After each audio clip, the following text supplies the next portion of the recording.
Bolnice, osnovnih škola, stambenih zgrada i kuća. Kiša je večeras posustala, a voda se povukla. No brojni podrumi u stambenim zgradama, kućama, osnovnim školama u centru grada i bolnici i dalje su poplavljeni. U bolnici je voda prodrala u kuhinju i magacin. Pacijentima je večera pripremljena u čajnim kuhinjama na odjeljenjima. Veličina vode je bila oko 40 do 50 cm i nije se uopšte moglo prići. Zahvaljujući i sad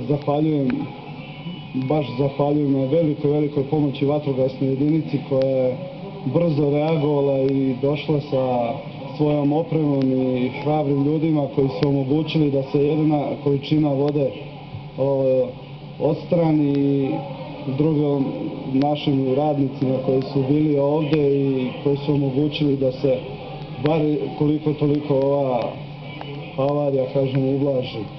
Vatrogasna jedinica angažovala je sve raspoložive snage.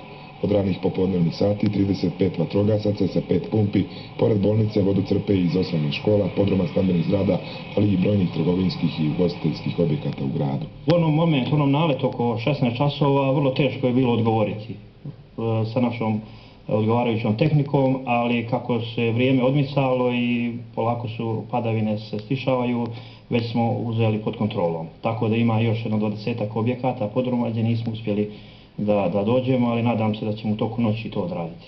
A Nikšićke ulice i trotoari oko 16 sati podsjećali su na prave rijeke. Brojni automobili ostali su u kvaru, prosto plivajući kolovezom. Protočili su i krovovi više zgrada. Prilično dotrajala atmosferska kanalizacija nije mogla da primi toliku količinu vode, a odgovornost pored komunalaca snose i neodgovorni građani. To što je zakazala atmosferska kanalizacija, to je, rekao bih, 100% iz razloga što je svijest naših sugrađana takva da mi redovno iz kanalizacije